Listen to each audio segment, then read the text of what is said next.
नमस्कार दोस्तों, हमने आपका पाठ पढ़ा था नसीरुद्दीन एम। इस लेसन को पढ़ा और इसके न्यू वर्ड्स भी किए थे। तो अब हम इसकी वर्कशीट को सॉल्व करेंगे। क्या आपको ये पाठ अच्छा लगा? ये लेसन आपने दोहराया? तो चलिए अब हम इसके क्वेश्चन आंसर उसकी जो वर्कशीट है उसे सॉल्व करते हैं।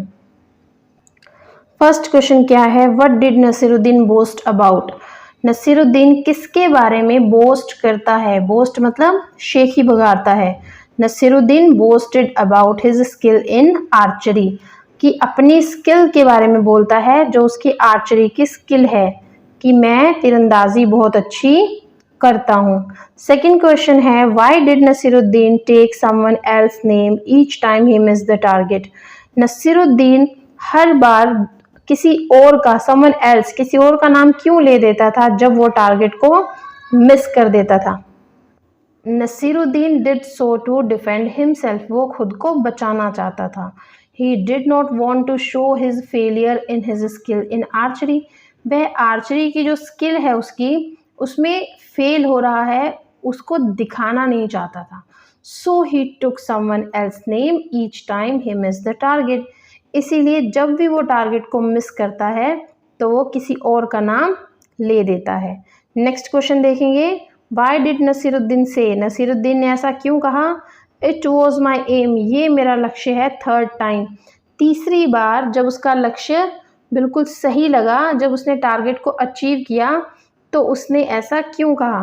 Because he was lucky in his third attempt, क्योंकि जब उसने तीसरा अटैम्प्ट लिया तो वो लकी था और उसका जो टारगेट है वो बिल्कुल अचीव हो गया था। So that he was lucky in his third attempt, he successfully hit the target, so he said it was my aim, कि ये मेरा लक्ष्य था। फोर्थ क्वेश्चन देखेंगे। Do you think Nasiruddin was good at archery? क्या आपको ऐसा लगता है कि नसीरुद्दीन आर्चरी में गुड था? नहीं, I did not think Nasiruddin was good at archery, मैं ऐसा नहीं सोचती कि नसीरुद्दीन आर्चरी में अच्छा था।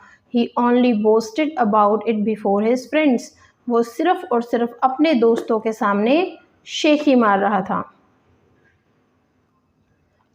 अब हम वर्ड बिल्डिंग करते हैं। Shoot the arrow and hit the target by matching the words with their correct meaning.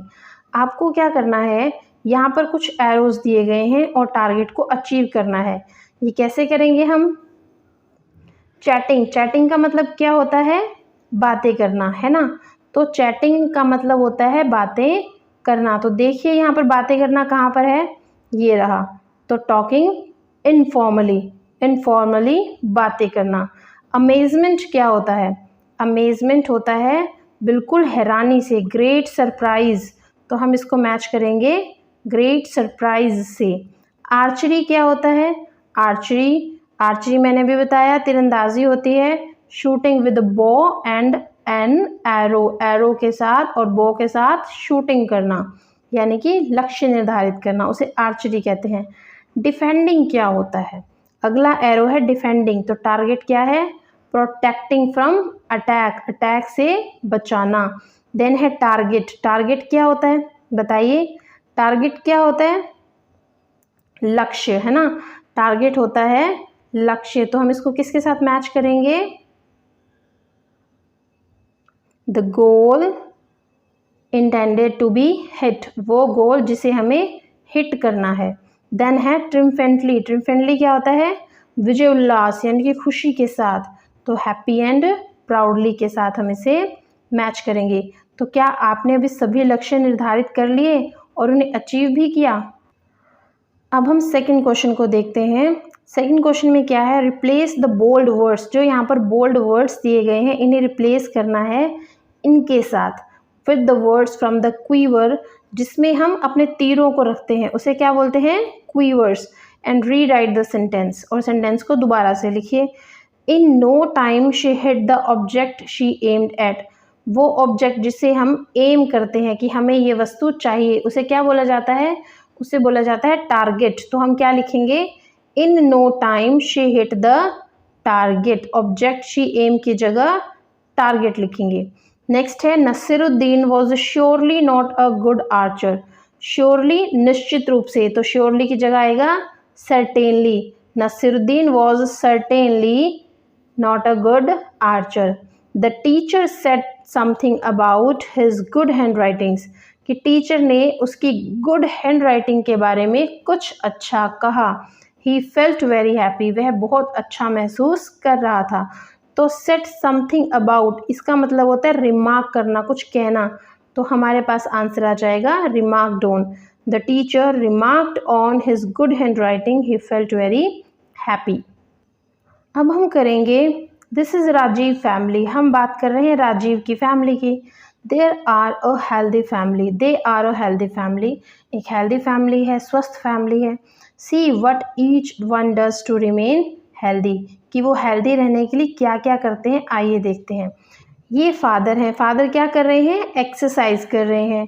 Mother क्या कर रही हैं, योगा कर रही हैं. योगा करने से हमारा शरीर एक्टिव रहता है.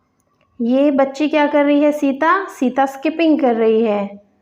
फिर हमारे ग्रैंडपा यानी कि ग्रैंडफादर क्या कर रहे हैं, वॉक कर रहे हैं, सैर कर रहे हैं, है ना. वॉक करना सेहत के लिए बहुत अच्छा होता है. अब आते हैं हम ग्रैंड मदर पे. ग्रैंड मदर क्या कर रही हैं, ग्रैंड मदर मिल्क पी रही हैं, है ना. और मिल्क हमारे लिए बहुत अच्छा होता है, जिससे हमें बहुत सारे प्रोटीन्स और कैल्शियम मिलता है. देन है राजीव. राजीव क्या कर रहा है, राजीव रेस यानी कि रन कर रहा है, दौड़ रहा है. ये सब चीज़ें की जाती हैं अपने आप को हेल्दी रखने के लिए. तो आप अपने आप को हेल्दी रखने के लिए क्या क्या करते हैं. कहा जाता है स्वस्थ शरीर में ही स्वस्थ मस्तिष्क निवास करता है. अगर आप स्वस्थ हैं, आप हेल्दी हैं, तो आपका माइंड भी हेल्दी होगा. तो इसीलिए आप योगा कीजिए, अच्छा खाना खाइए, दूध पीजिए, पानी पीजिए, ड्राई फ्रूट्स खाइए, और जो भी चीज़ें आपको हेल्दी लगती हैं वो खाइए. और कुछ एक्सरसाइज ज़रूर कीजिए, योगा ज़रूर कीजिए. इन सब चीज़ों से आपका शरीर बलिष्ठ होता है और आपको ताकत मिलती है, स्ट्रॉन्ग बनते हैं आप. अब यहाँ पर हमारे पास है fill in the grid with such words given below. You can use one word more than once. आप एक वर्ड एक से ज़्यादा बार भी यूज़ कर सकते हैं. यहाँ पर आपको कुछ गेम्स के बारे में बताया गया है, जैसे cricket.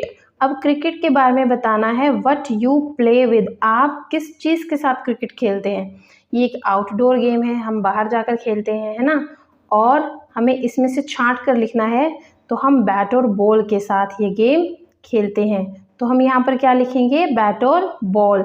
Where you play it. कहाँ खेलते हैं, आउटडोर. और नंबर ऑफ प्लेयर्स कितने होते हैं इसमें, बताइए. How many numbers, 11 number of players इसमें होते हैं. देन ऐसे ही हॉकी के बारे में बताना है.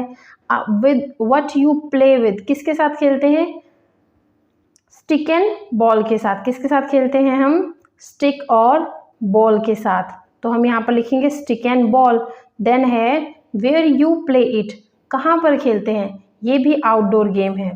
देन आप नंबर ऑफ प्लेयर्स कितने होते हैं, नंबर ऑफ प्लेयर्स हॉकी में होते हैं 11. तो यहाँ पर भी 11 ही आएगा. इसी तरह से आप टेबल टेनिस का लिखिए और इसी तरह से फुटबॉल का लिखिए. जैसे अगर मैं फुटबॉल की बात करती हूँ, तो हम किसके साथ खेलते हैं, फुटबॉल के साथ खेलते हैं. तो यहाँ हम फुटबॉल लिखेंगे. देन 11 इसमें प्लेयर्स होते हैं और ये एक आउटडोर गेम यानी कि स्टेडियम वगैरह में खेला जाता है. टेबल टेनिस एक इंडोर गेम है. इसमें कितने प्लेयर्स होते हैं, इसमें 2 या फिर 4 प्लेयर्स होते हैं. और टेबल टेनिस किसके साथ खेला जाता है, एक टेबल होना चाहिए, एक रैकेट होना चाहिए और एक बॉल होनी चाहिए. हमने पिछली वीडियो में पढ़ा था नसीरुद्दीन एम, जिसमें हमने वोकैबलरी को शेयर किया था, वोकैबलरी सीखी थी और पाठ को पढ़ा था. और इस वीडियो में हमने की है इसकी एक्सरसाइज और वर्कशीट को. आपको ये वीडियो कैसी लगी ज़रूर बताइए एंड सब्सक्राइब द चैनल.